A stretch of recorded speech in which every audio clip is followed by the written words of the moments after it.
Avec la nouvelle coalition politique, assiste-t-on à la mort définitive des partis politiques? Le gouvernement débloque 43 milliards de francs CFA pour plus de 500 000 familles vulnérables. Comment faire pour sortir totalement de l'assistanat? Quelle lecture économique faire de la guerre russe contre l'Ukraine? Le dollar est-il menacé? Quelles conséquences pour nos économies? Pour débattre de toutes ces questions, L'Air du Temps reçoit ce dimanche 1er mai 2022 Pape Touré, docteur en régulation pétrolière internationale, et Mbaye Sylla Khouma, économiste et consultant.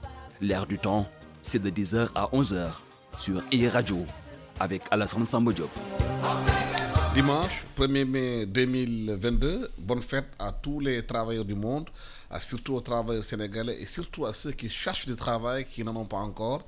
Le gouvernement doit faire des efforts supplémentaires pour trouver du travail à tous les jeunes Sénégalais qui le demandent. C'est son devoir. Nous sommes dans ce studio avec Mbaye Sylla Khouma, on ne vous le présente plus. Il est consultant, économiste de développement, avec aussi Pape Touré, qui est régulateur dans le secteur pétrolier, économiste. Merci, monsieur, d'avoir accepté notre invitation. L'actualité qui nous rattrape cette semaine, c'est la mise en place des coalitions. Une nouvelle coalition a été mise en place qui s'appelle AR pour une assemblée de rupture, dirigé par Thierno Alassane Sall, avec Thierno Bokoum, avec aussi Abdrahmane Diouf, excusez-moi, qui ont mis en place la coalition, qui vient trouver d'autres coalitions déjà sur place. Mbaye Sylla Khouma, si on regarde bien, est-ce qu'on peut dire que la mise en place des coalitions est une mort certaine des partis politiques? Alassane, merci pour cette invitation. Je suis encore ravi de me retrouver à E-Media. Et de partager le plateau donc avec vous, avec M. Touré que je viens de rencontrer, avec qui que j'ai croisé, ou on s'est croisé dans les multinationales. Voilà, on a effectivement fait une multinationale en chassé-croisé et j'ai appris en arrivant effectivement dans le bureau. Donc c'est vraiment un plaisir. Voilà. Ces émissions aussi, c'est cela. Ça permet de pouvoir retrouver des personnes rencontrées et d'abord souhaiter une bonne fête du 1er mai à tous les travailleurs. Souhaiter une bonne fin de Ramadan à ceux qui encore continuent de jeûner aujourd'hui et Eid Mubarak à ceux qui ont donc coupé aujourd'hui. Et donc de saluer tous les spectateurs et téléspectateurs du groupe E-Media. Je crois qu'il se passe quelque chose dans l'air du temps. Je crois que l'émission n'a jamais porté son nom, que sur le plan politique, ce qui se passe, et pas seulement au Sénégal, regardez la dernière présidentielle en France, où vous avez le parti de De Gaulle, qui a produit les plus grands présidents de France, à part l'intermède socialiste Mitterrand-Hollande, dont le candidat ou la candidate ne sera pas remboursé des frais de campagne parce qu'elle n'a pas fait 5%. 4%, 78%. Valérie Pécresse. Valérie Pécresse. Séisme politique. La gauche, le parti socialiste, mené par Mme Hidalgo, 1%, 1,5%.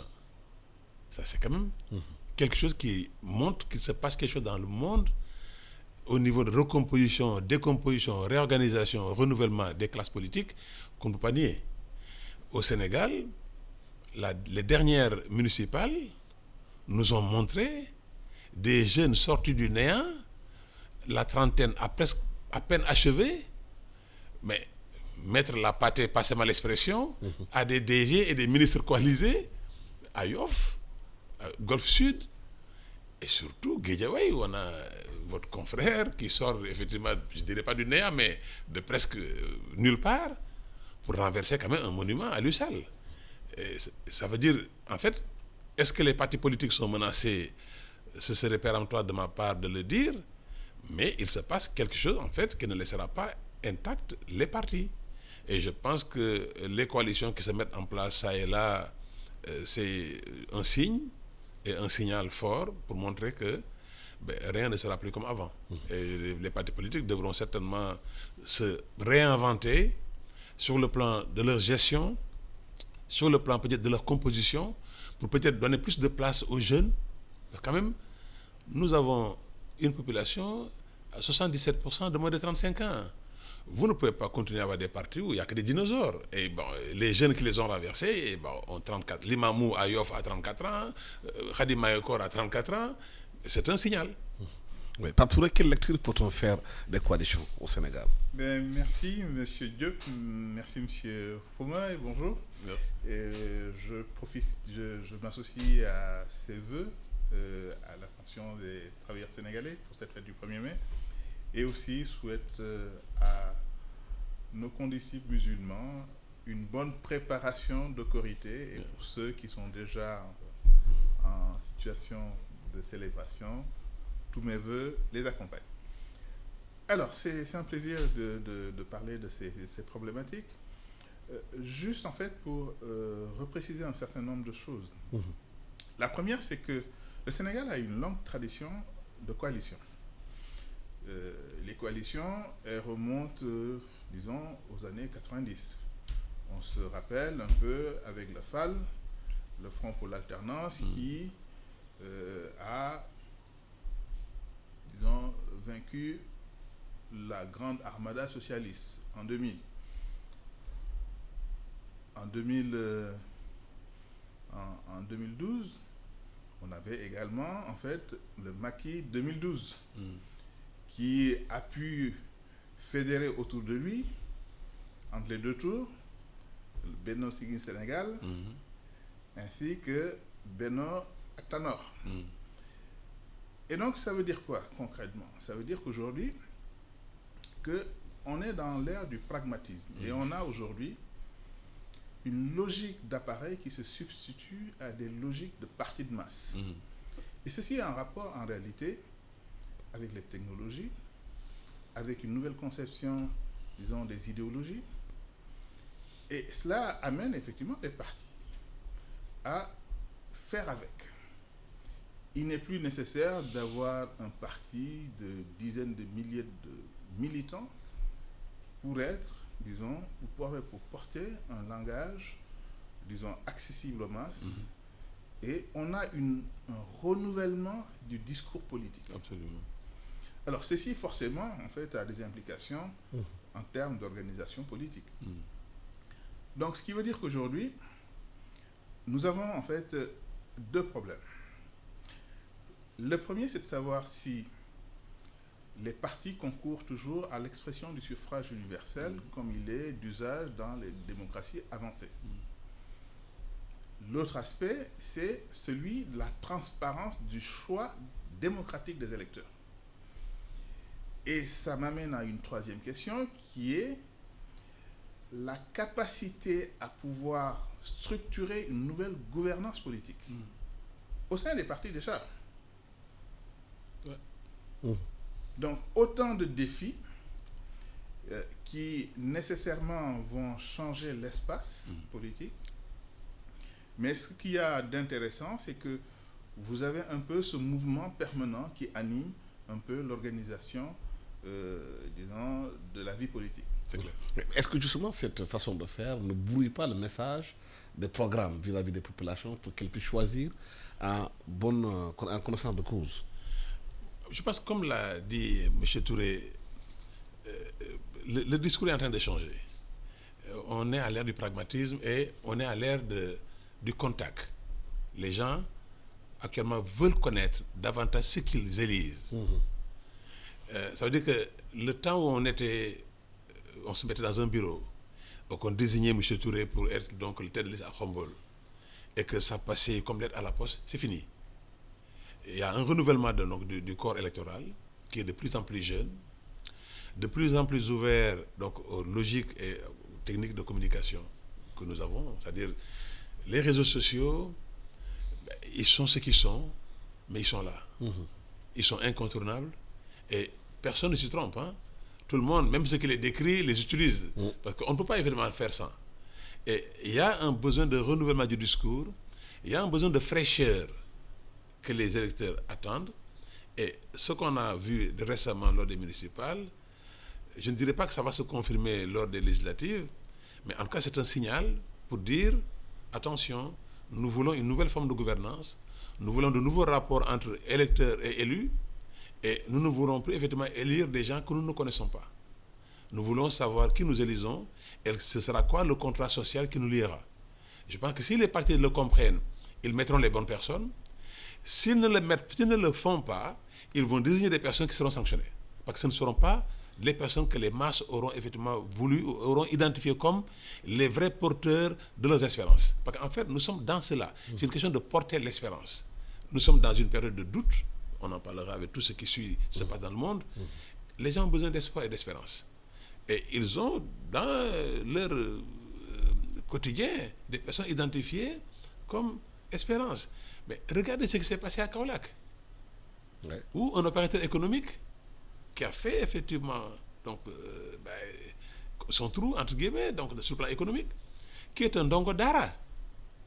Moi, que j'ai connu parce que j'étais dans un métier où nous avions des rapports de clients à fournisseurs, je lui fournissais des produits, il les vendait pour moi. Donc, je le connais depuis 1988. Et c'est quelqu'un d'extrêmement brillant, brillantissime. Et il a prouvé, de par ce qu'il a fait en tant qu'individu, il a suffi qu'il lève la main à Kaolack pour passer à près de 70% des voix. C'est extraordinaire. Si les gens ne comprennent pas cela, ça veut dire qu'ils n'ont pas compris grand-chose.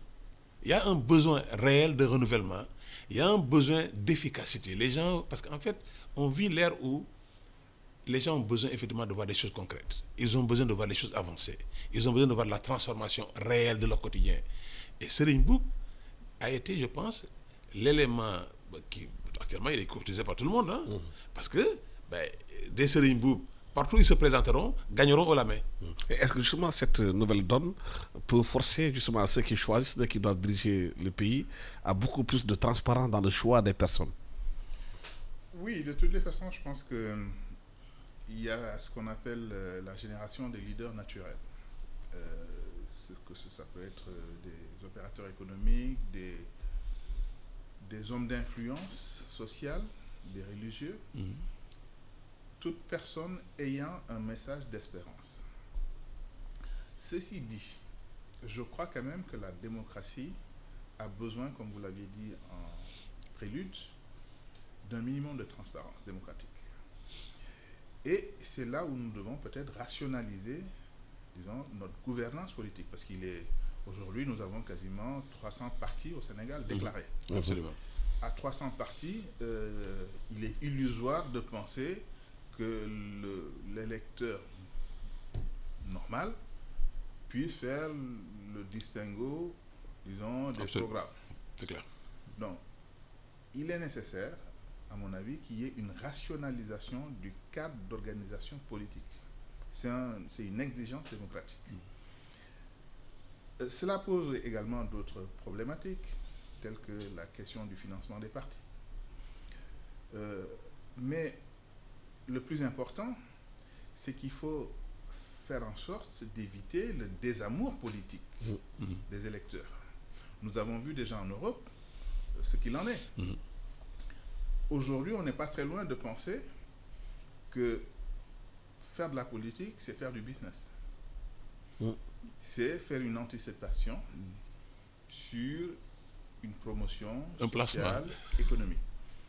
Donc, de ce point de vue, moi, je suis pour que les grands partis... Est-ce que nous ne sommes pas dans ce cas de figure au Sénégal, où des gens vont dans des coalitions plus pour des intérêts personnels que pour servir ceux à qui ils demandent leur voix? Bon, il y a un peu de tout. Il y a un peu de tout. Vous avez en fait, voilà, comme je vous ai dit, des problèmes de gouvernance interne au niveau des partis. Mais ce qui est certain, c'est que on doit mettre des filtres. Le fait d'avoir mis, par exemple, en fait, les conditions sur le parrainage permet déjà d'écrémer un peu les conditions de compétition politique. Sinon, on en arriverait en fait à banaliser, à désacraliser une activité citoyenne d'engagement absolument vitale. Aujourd'hui, n'importe qui au Sénégal se dit qu'il a la capacité de pouvoir être un leader. Pourquoi pas? Faire de la politique, ce n'est pas simplement avoir une capacité de résonance. C'est être en mesure de porter un projet social structuré et pouvoir rendre compte de façon structurée également. Donc c'est pour ça que je pense que la politique est une affaire très sérieuse et il faut lui redonner en fait ses lettres de noblesse. Absolument. Redonner des lettres de noblesse dans un contexte un peu difficile. Si on regarde aujourd'hui au Sénégal, on passe au deuxième point de notre débat. Le gouvernement dit qu'ils vont débloquer 43 milliards de francs CFA pour plus de 500 000 familles vulnérables. Au moment où cette situation est là, la précarité, la vulnérabilité des populations. On est dans des calculs de coalition, de gauche à droite. Est-ce qu'on peut continuer dans ce pays à assister éternellement les populations? Bah, moi, je suis donc du secteur privé. Je suis fondamentalement un partisan de l'investissement plutôt que la consommation en termes de dépenses.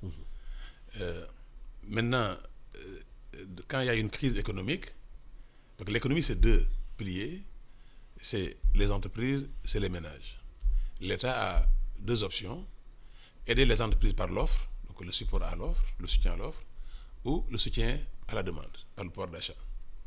Dans le cas de figure dont vous parlez, en fait, l'État a choisi de donner un coup de main, un coup de pouce à la demande, en augmentant un peu le pouvoir d'achat, même si c'est temporaire, de 500 et quelques mille familles, 543 000 familles, qui recevront environ 79 000 francs par famille, à partir du mois de mai. Ma crainte, c'est que le timing risque de créer les conditions d'une consommation one-shot. Parce qu'on va aller vers la Tabaski, avec ce que ça demande comme dépenses. Les dépenses risquent d'être orientées vers des dépenses de consommation immédiate, et après on revient à la case départ.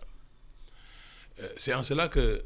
Parce qu'en fait, il faut dire que ce montant, en fait, il ne date pas d'aujourd'hui. Hein. C'était déjà dans la loi de finances rectificative de l'année dernière, 2021. Ça sort des DTS, des droits de tirage spéciaux, mais qui sont un emprunt. C'est-à-dire que là, au lieu d'emprunter pour investir, on emprunte pour consommer. Et les financiers savent que ça, généralement, quand vous parlez de ça à des financiers comme M. Touré, ils sautent au plafond parce qu'on n'emprunte pas pour payer des salaires. On n'emprunte pas pour consommer, on emprunte pour investir.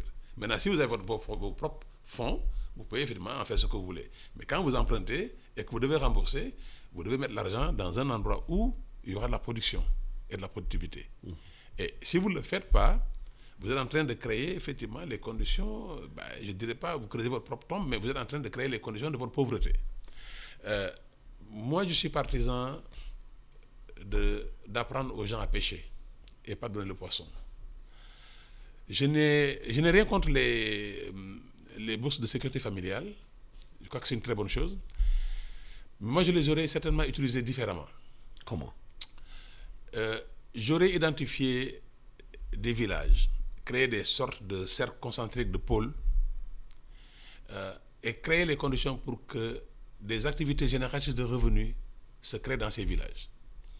Je les aurais regroupés, je leur aurais affecté des agents, des ingénieurs, des eaux et forêts, horticoles, de l'élevage, pour créer de mini-projets, de mini-zones où une chaîne de valeur pourrait déjà commencer au moins à créer au moins l'embryon de chaîne de valeur.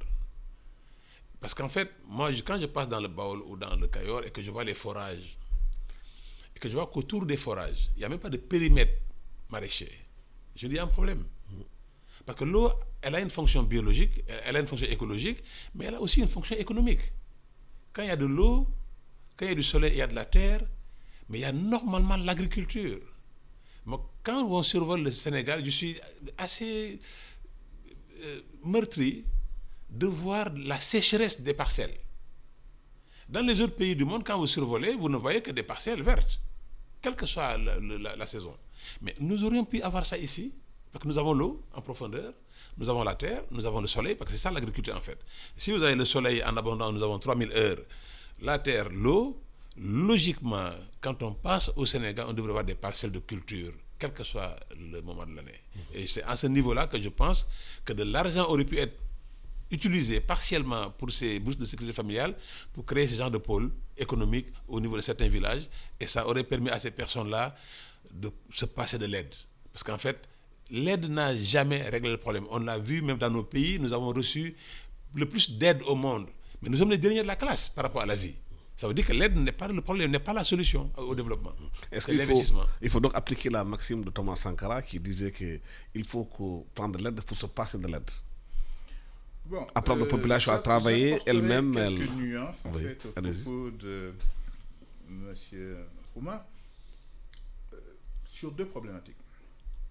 Tout d'abord, je recalibre en fait les choses. C'est un projet public qui remonte en fait à 2013.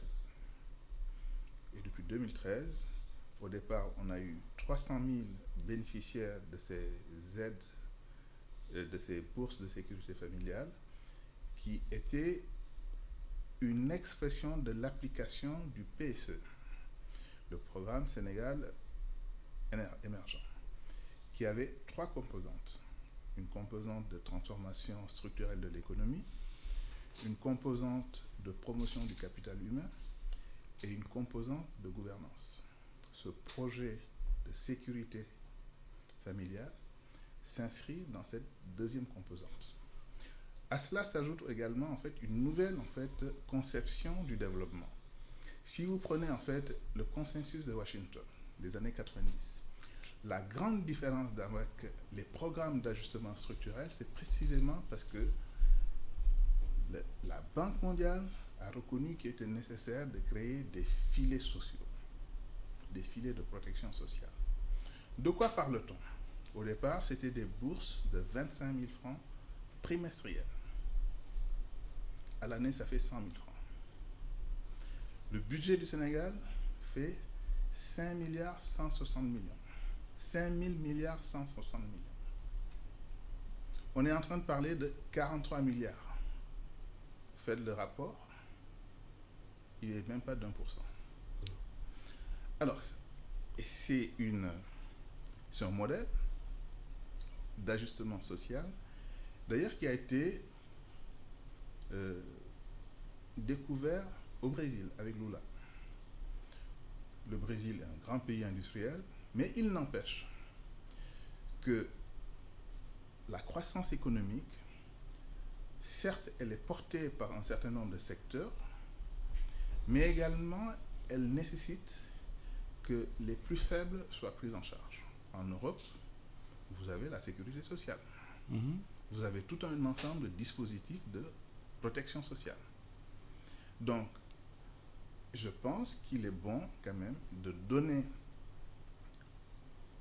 à nos compatriotes en situation d'indigence flagrante un minimum. Est-ce que cet argent n'aurait pas été utilisé en les aidant à mettre en place des projets pour qu'ils puissent être beaucoup plus autonomes? J'y arrive. Disons, le principe, disons, de l'aide sociale, c'est de pouvoir vraiment secourir soit des nécessités absolues, des gens qui ne peuvent pas précisément s'insérer en fait dans le circuit de production, des handicapés, des vieillards, des veuves, voilà, des gens qui ont du mal à s'insérer en fait dans ce tissu de production. C'est la raison pour laquelle vous avez au départ 300 000 en fait bénéficiaires, mais vraiment qui sont éligibles à partir de critères vraiment très stricts. Au-delà de ça, maintenant parlons en fait un peu d'investissement. Il y a quand même des choses intéressantes qui se font au Sénégal dans le cadre en fait des grands projets en fait, le programme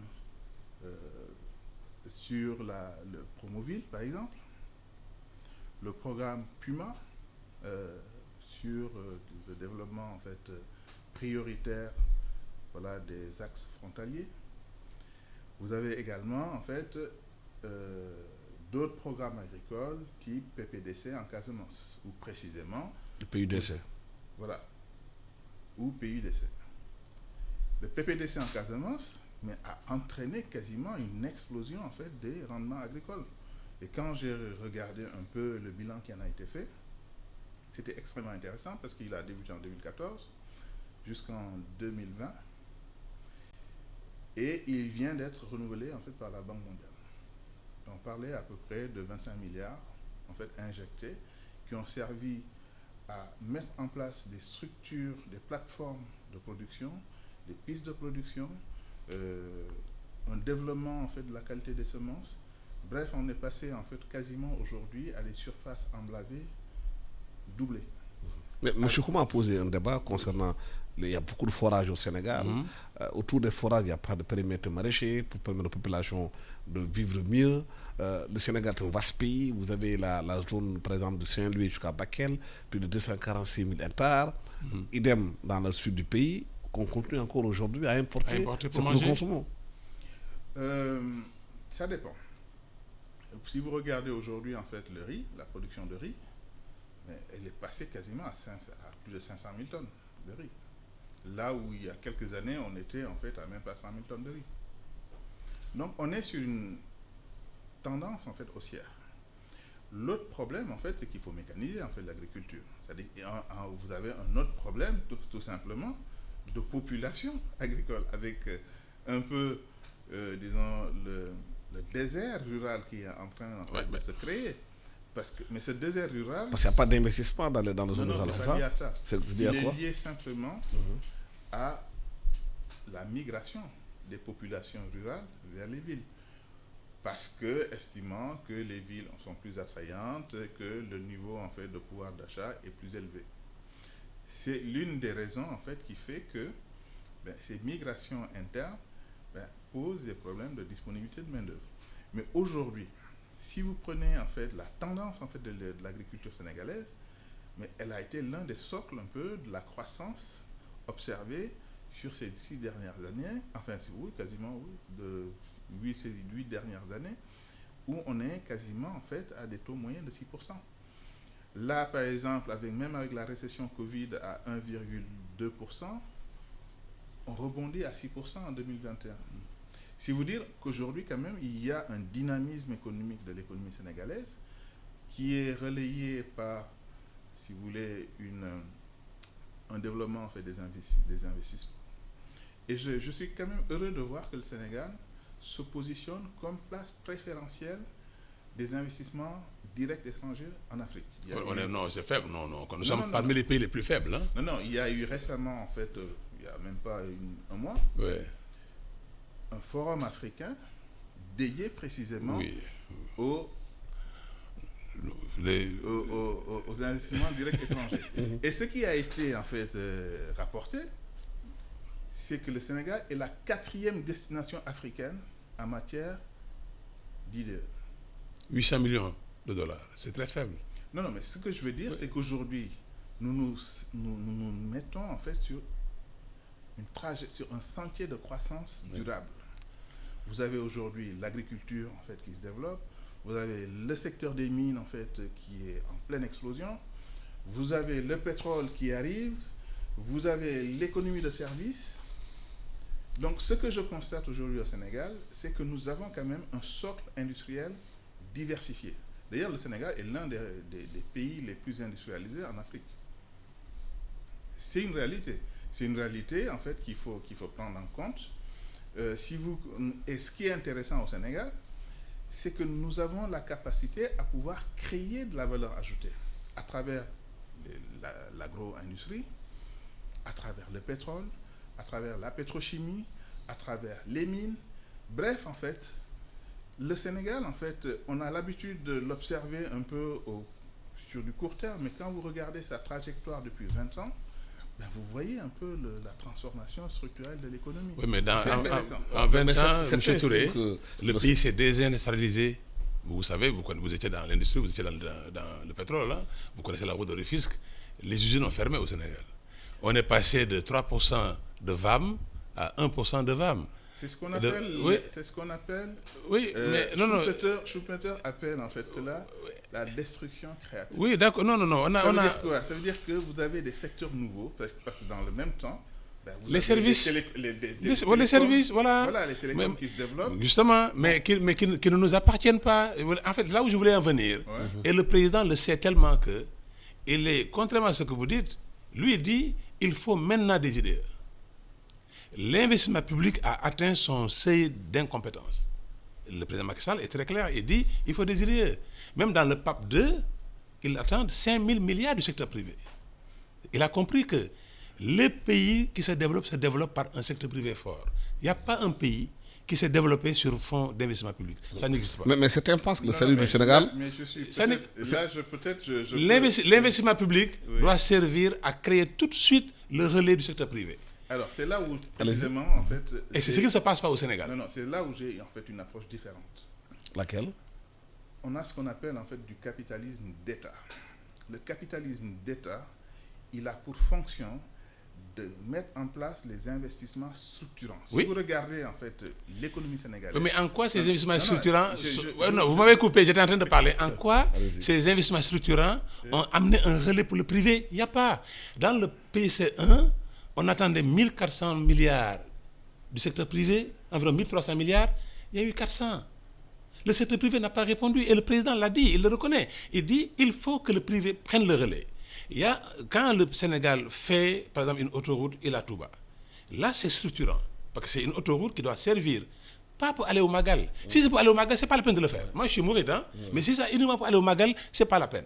Par contre, si on doit border l'autoroute de zones économiques spéciales, de zones industrielles, pour évacuer la production, l'amener au port, à l'aéroport pour exporter, l'autoroute a un sens. Si on fait l'aéroport de Dakar pour que ce soit un pôle logistique pour exporter, parce qu'on se développe en exportant. On ne se développe pas uniquement parce qu'il a donné le chiffre de 43 milliards. Je n'ai rien contre. Je dis les bourses familiales, je les aurais faites différemment. Je n'ai pas dit que je ne les aurais pas faites. Je ne les aurais pas données juste parce que, en fait, vous prenez les 400 000 familles qui ont reçu ça. Citez-moi une famille qui est sortie de la pauvreté, de ces 400 000 familles, il n'y a pas. On ne sort pas de la pauvreté avec 25 000 francs par trimestre, M. Touré. On sort de la pauvreté en créant des emplois.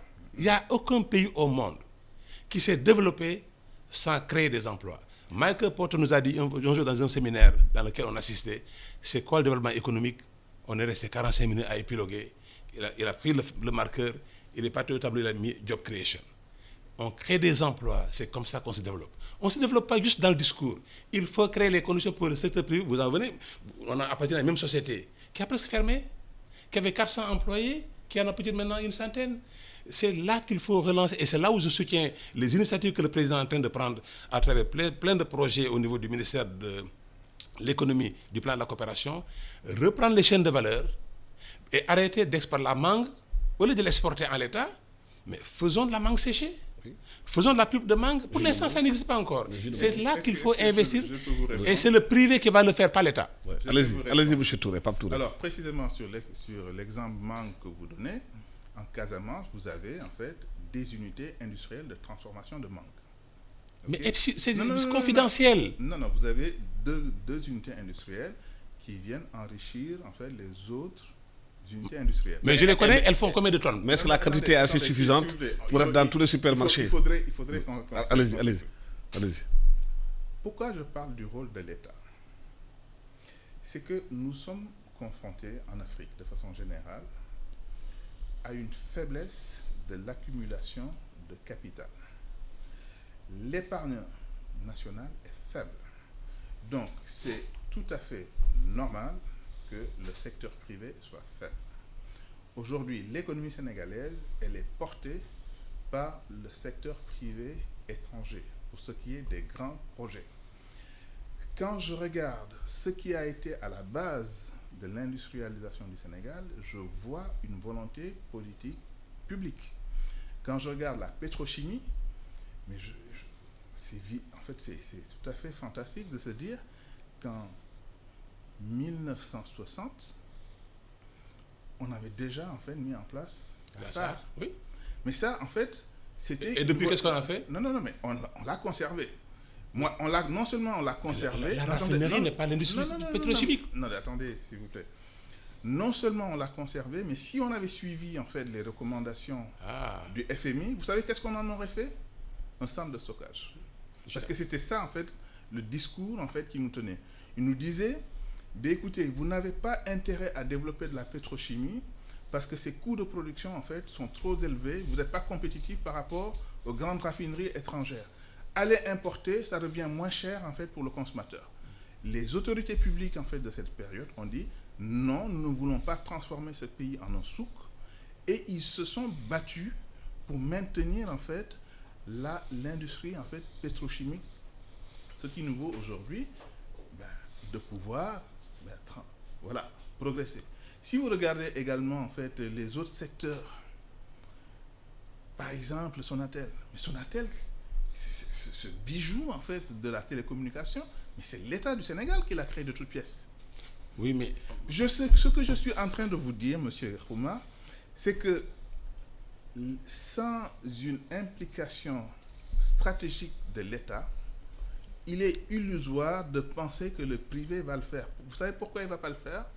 parce que le privé raisonne sur des modes de pensée liés à la rentabilité. C'est le taux de rendement interne. Quand vous avez un taux de rendement interne inférieur à 15%, le projet ne les intéresse pas. Monsieur Touré. Or, l'État du Sénégal, quand il investit sur du long terme. Donc c'est pour ça que je suis, plutôt que de laisser notre pays être privatisé complètement, je suis effectivement pour un secteur public industriel d'envergure, accompagné par l'État, et puis après on verra ce qu'on en fait.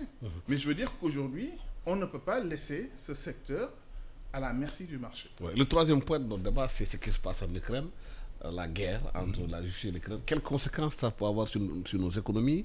Parce qu'on a vu un nouveau paradigme où aujourd'hui la Russie demande à être payée en rouble et en or. Est-ce que le dollar est en train de chuter et quelle c'est cette menace sur les économies africaines et surtout sénégalaises? Vous savez, le dollar est la seule monnaie qui n'est garantie par rien du tout. Ils ont leurs imprimeries, ils impriment. Toutes les autres monnaies sont obligées d'avoir des réserves en or équivalentes pour pouvoir effectivement avoir les billets sur le marché. Et ça continue depuis la Deuxième Guerre mondiale et tout le monde s'est plaint, mais personne n'a jamais eu la capacité ou la puissance de pouvoir s'opposer. Il a fallu effectivement cette guerre et quelqu'un qui s'appelle Poutine pour dire non, moi je refuse. C'est mon produit, je vous le vends, je vous donne la monnaie dans laquelle vous me l'achetez. Il y a eu des grincements de dents, il y a eu des cris d'orfraie et autres, mais ça finit comment? Les Allemands ont dit, mais oui, attendez, mais moi je ne peux pas me passer du gaz russe. La solidarité c'est bien, mais moi j'ai besoin de gaz. Mon économie repose sur le gaz. Donc solidarité vis-à-vis de l'Europe, oui, mais pas en ayant l'Allemagne à genoux. Donc moi je paye en rouble.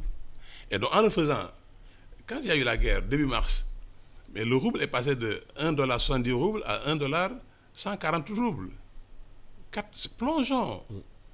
Comme on dit, deep diving. Actuellement, c'est 1,72 roubles. C'est remonté. Pourquoi? Parce que la Russie a pris des mesures. Un, on ne sort plus de devises du pays. Deux, on relève le taux, directeur de la Banque centrale. Trois, je crée les conditions pour que le rouble soit demandé. Parce qu'en fait, la monnaie, c'est comme les mangues au marché. Hein. Ouais. S'il y a beaucoup de mangues, le prix baisse. Si la mangue est très demandée, le prix augmente. C'est les rares, oui. Absolument. Donc, le fait que l'Allemagne soit obligée d'acheter des roubles, l'Inde qui va acheter du pétrole en roubles, parce qu'en fait, la Russie lui dit, je vous vends en roubles, mais je vous fais un discount qui est très intéressant. Les Américains envoient une délégation en Inde pour dire, non, n'acceptez pas. L'Inde dit, oui, mais le prix est tellement bon que je ne peux pas ne pas accepter. Immédiatement, ça crée une remontée du rouble et des réserves de devises actuellement pour la Russie astronomiques, vu le coût du pétrole, parce que quand même, on parle du deuxième producteur mondial de pétrole. Donc, la Russie actuellement, non seulement a déstabilisé les pays sur le plan militaire, mais elle a déstabilisé l'économie mondiale, parce que, on le voit, hein, nous importons beaucoup de produits, comme malgré ce que dit M. Touré sur l'agriculture, nous sommes une agriculture encore extrêmement dépendante. Nous achetons pour 800 milliards pour manger. Donc ça veut dire que quelque part, il y a quelque chose qui ne fonctionne pas. Il faut, et le président, dans son discours, il est très très clair, il faut arrêter d'importer pour manger. Et ça, il faut qu'on s'y mette. Ouais. Voilà. Et cette guerre-là, quelle est la conséquence sur nos économies aujourd'hui? Moi, je vais encore apporter une autre nuance. Oui. Cette histoire, en fait, est très simple. Vous savez pourquoi, en fait, Poutine demande à être payé en rouble? C'est une façon de pouvoir contourner, en fait, l'embargo. Je m'explique. Poutine, les Européens demandent à payer en devises. Poutine se rend compte qu'il ne peut pas utiliser ces devises. Qu'est-ce qu'il dit? Écoutez, payez-moi en rouble, en sachant que le rouble n'est pas liquide. Autrement dit, que c'est une monnaie qui n'est pas disponible sur les marchés internationaux. Même si vous voulez en fait du... Vous l'achetez en Russie? Non, c'est pas... si, le rouble, vous l'achetez... Ce que vous faites, son intention, c'est de demander aux Européens de lui vendre des produits. Et il paye, parce qu'en réalité... Non. Pourquoi? Il vend aux Européens des produits. Il leur dit... Non, il leur vend du gaz. Il leur dit, ce gaz, vous me le payez en rouble. Donc, pour me payer en rouble, vous êtes obligé de m'acheter un rouble que je vous donne et vous m'achetez, vous me payez. Mais ça revient au même. Mais ce n'est pas les Européens qui... La Russie n'achète rien aux Européens. Non, c'est ce que Poutine veut. Poutine veut contourner l'embargo. En faisant quoi? En amenant en fait les Européens à commercer avec lui et en retour, lui, il paye en rouble. Parce que le rouble, il faut bien qu'il soit disponible. Ici, la Banque centrale de Russie dit, mais moi, je ne vends pas mes roubles. C'est le gros problème du rouble. Le rouble n'est pas liquide. Mais quelle est la conséquence de tout ça sur nos économies? La conséquence, en fait, pour l'instant... Monsieur Touré, attendez, s'il vous plaît. Pour l'instant, on n'a pas... L'offre de pétrole est supérieure à la demande. On n'est pas aujourd'hui en situation de pénurie de pétrole. Ça, il faut que ça soit clair. Le marché, disons, aujourd'hui, quand vous regardez, peut-être on verra dans 6 mois, mais pour l'instant, en fait, les niveaux de production, en fait, sont stables. Vous avez 10 millions, en fait, la Russie fait 10 millions de barils jour. L'Arabie Saoudite fait à peu près 11 millions, 10 millions 7. Les États-Unis font 12 millions de production. Donc aujourd'hui, vous avez une production, je ne parle même pas en fait de l'OPEP. Donc aujourd'hui, vous avez en fait une disponibilité en fait de l'offre. Le problème que vous pouvez avoir, en fait, ce sont simplement des problèmes de logistique. Est-ce qu'aujourd'hui, en fait, dans les schémas d'approvisionnement, on a suffisamment en fait de stock de sécurité? Est-ce qu'on va passer d'un stock de sécurité d'1 mois à 3 mois en sachant qu'il faut payer ce stock et l'immobiliser? C'est là où vous avez ce problème. Et ce problème, il est lié un peu à la logistique en fait de transfert. Si les bateaux sont coincés un peu sur tous les schémas en fait de transfert, là vous pouvez avoir effectivement une rupture momentanée. Mais si vous regardez le volume de l'offre mondiale, cette offre en fait est disponible. C'est pour ça qu'en Europe, vous n'avez pas en fait une crise énergétique. Les prix ici, les prix ont explosé dans Oui, au niveau je veux des dire, vous ne pouvez pas, parce qu'il y a une menace sur l'offre. Parce que les pays producteurs ont refusé d'augmenter leur production. Augmenter la production, c'est augmenter l'offre et donc baisser les prix. Non, eux, ils sont producteurs, ils ont un baril actuellement à $110. Faut pas, si tu augmentes la production, le prix baisse. Ils ne veulent pas de ça. Et Poutine dit, moi, c'est pas grave. Je ne vous vends pas à vous. Je vends à la Chine, la première puissance économique mondiale, qu'on le veuille ou pas. Je vends à l'Inde. Donc, Poutine a des solutions. Non, mais le premier marché, en fait, vous le savez très bien, M. Kouman. Oui. Le premier marché mondial, en fait, vous avez 2 grands marchés en matière pétrolière. Vous avez l'Union européenne et vous avez la Chine. Oui. Ce sont les 2 grands marchés. Oui, mais l'Union... Non, je vous explique. Je finis. Oui. Je suis d'accord. L'Union européenne dit que je n'achète pas. Poutine dit fine. Non, je finis. Ils n'ont jamais dit ça. Ils ont dit... Embargo, si. Non, ils ont fait une dérogation pour l'énergie. Embargo, l'embargo ne concerne pas les produits pétroliers. Parce qu'effectivement, l'Allemagne dit je ne peux pas. Non, mais ça, dès le premier jour, quand ils ont dit cela, en fait, il s'est écoulé même pas 2 heures, les gars leur ont dit, écoutez, est-ce que vous avez conscience en fait qu'on ne peut pas se... Oui, mais parce que vous me rejoignez. Il y a ce qui se dit le jour et la nuit. Poutine, lui, cette affaire, il l'a préparé. Non, mais c'est juste pour dire je finis. L'énergie n'en fait pas partie. Je finis. Poutine s'est préparé depuis 8 ans. C'est un jeu d'échecs. Il ne fait que ça, comme jeu. Donc, depuis 8 ans, quand il a annexé la Crimée, il savait que la guerre avec l'Ukraine allait se passer. Et il s'est préparé. Tout le monde a pensé, parce que les Européens, qu'est-ce qu'ils ont dit? L'économie russe va s'effondrer. Ils avaient donné 1 mois. Elle est effondrée? Non. Pas du tout. Parce qu'il y a eu les mesures de rétorsion. Bruno Le Maire l'avait dit. Bien sûr. Mais ils sont pas du tout derrière signer les chèques en douce parce que, quoi qu'ils disent, ils achètent en Chine. Hein, ils achètent du moins à la Russie. Parce que la Russie, c'est le roi du monde du gaz. Vous n'avez pas d'énergie sans gaz. Et Poutine le sait. Il dit, tu ne me payes pas, je le déconnecte. C'est comme si vous avez une prise de téléphone, je débranche. Il est quelqu'un d'extrêmement dangereux parce qu'il sait ce qu'il fait et il dit ce qu'il fait. Et il est puissant. Cette affaire, nous en subissons les contre-coups. Parce que dès que le pétrole augmente, tout augmente. Actuellement. Alors, juste pour quand même... Je finis. Attendez qu'il termine rapidement. Je finis. Nous subissons l'économie parce qu'en fait, nous sommes dans une situation où non seulement nous avons une inflation locale, des produits locaux, nous avons aussi une inflation importée. Tout ce que nous importons augmente de prix, on nous achetons avec des prix chers. Au marché actuellement, mais tout le monde se plaint. C'est-à-dire, parce que nous avons une économie extravertie. Et le PSE avait posé ce postulat pour dire la situation économique du Sénégal est telle que il faut la transformer. Vous avez l'agriculture dont tu parles, elle contribue pour 8% au PIB. 8%, l'agriculture. Donc le secteur primaire, c'est 13%. Donc l'agriculture, 8%. Moi, j'ai fait la moyenne mobile depuis 15 ans. L'agriculture entre 8 et 8,5%. Donc ça veut dire qu'on a un gros souci, parce que c'est 55% de la population qui contribue pour 8% au PIB. C'est pas bon. Mais est-ce que la solution ne doit pas passer par une production de masse et la modernisation de nos systèmes productifs? C'est exactement ça. Il faut produire massivement, il faut augmenter les rendements et il faut les transformer localement. Alors, Monsieur Touré? juste en fait pour revenir un peu en arrière sur le point que vous avez développé tantôt, en disant en fait qu'en réalité, le pétrole, en fait, la monnaie américaine n'avait pas de contrepartie. C'est pas tout à fait exact. C'est quoi sa contrepartie? C'est le pétrodollar. Quel pétrole? Non, excusez, je vais vous... Aujourd'hui, dans les accords de Bretton Woods, en fait, en 71, Nixon, disons, supprime la parité or. OK? Mais aujourd'hui, qu'est-ce qui se passe? Le dollar est la réserve de toutes les banques centrales mondiales. Mais qui garantit le dollar? Je vous prie. C'est le pétrole. Aujourd'hui, quand vous faites vos transactions, vous les faites en dollars. Oui. Donc, l'économie américaine, en fait, n'a pas de problème, en fait, pour faire fonctionner la planche à billets.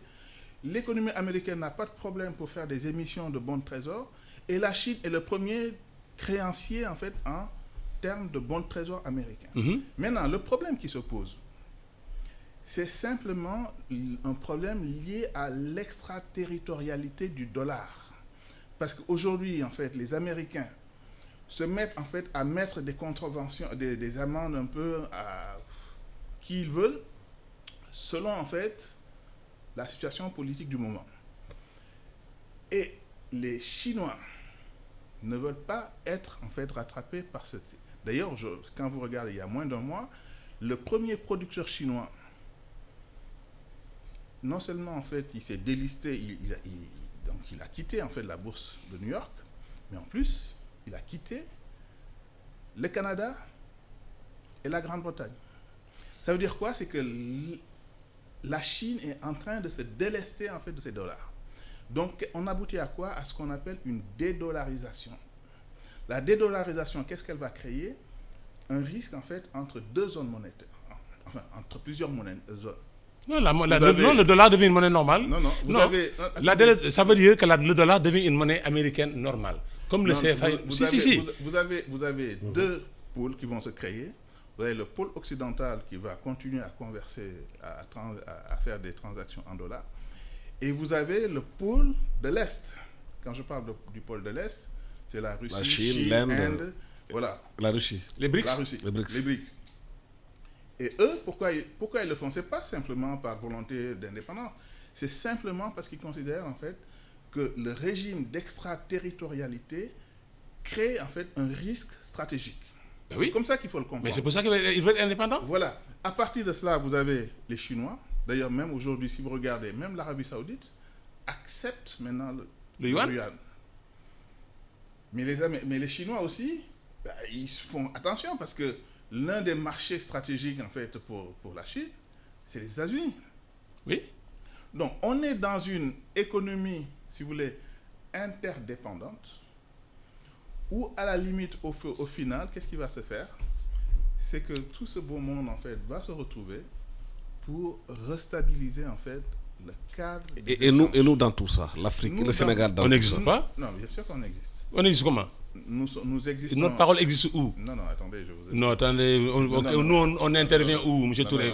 Vous aussi. Attendez, je vous explique. Même la France n'existe pas dans ce débat-là. Attendez, je vous explique. La France existe parce que c'est l'un des moteurs, en fait... Non, c'est l'Allemagne. Non, c'est le couple C'est l'Allemagne. franco-allemand. Non, c'est l'Allemagne. Il n'y a pas de couple. Aujourd'hui, sans... L'économie européenne, c'est l'Allemagne. C'est le couple franco-allemand. Non, il n'y a pas de couple là. C'est l'Allemagne. Le temps Là, vous êtes dans le truc vraiment politico-politique. Non. L'économie européenne, c'est l'Allemagne. Non. Vous avez Très rapidement. Il nous reste une minute. Alors, ce que je veux dire simplement pour l'Afrique, c'est que l'Afrique, en fait, a des partenaires stratégiques. Et nous faisons partie, en fait, du camp occidental. Nous avons aujourd'hui notre premier partenaire, c'est la France. Ah non, plus maintenant. Mais bien sûr. C'est la Chine. C'est la Vous Chine. regardez l'économie Mais sénégalaise, c'est la c'est Chine. quand même... Toutes nos importations viennent de Chine. Vous aussi, M. Touré. La structure de l'économie sénégalaise, en fait, elle est contrôlée par les banques. Non, en fait. ça c'est autre chose. Non, je nous suis en train de vous importons dire que- en zone dollar. Tout ce que nous importons, je peux vous envoyer une carte si vous voulez. Elle est rouge. Tout ce que nous importons il y a 20 ans venait de l'Europe. Actuellement, tout ce que nous importons vient de la Chine. Vous avez plusieurs partenaires. C'est pas aussi... Non, on parle de l'essentiel. Non, C'est la Chine. Vous avez la France, la Chine, Non. l'Inde. OK, ça fait partie. Le premier partenaire en termes d'importation commerciale de l'Afrique, Et en c'est la exportation. Chine. Et en exportation. Mais qu'est-ce que nous exportons, nous? Ben, nous exportons, en fait, déjà notre bonne vieille... Mais non, c'est combien de milliards? Non, soyez sérieux quand même. Voilà, C'est-à-dire, nous n'exportons rien du tout. Non.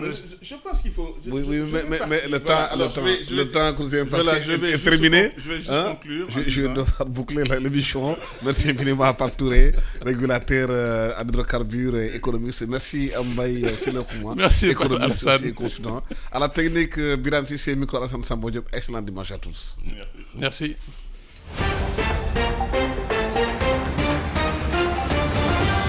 Vous écoutez e-Radio 90.3, la première radio-vision du Sénégal.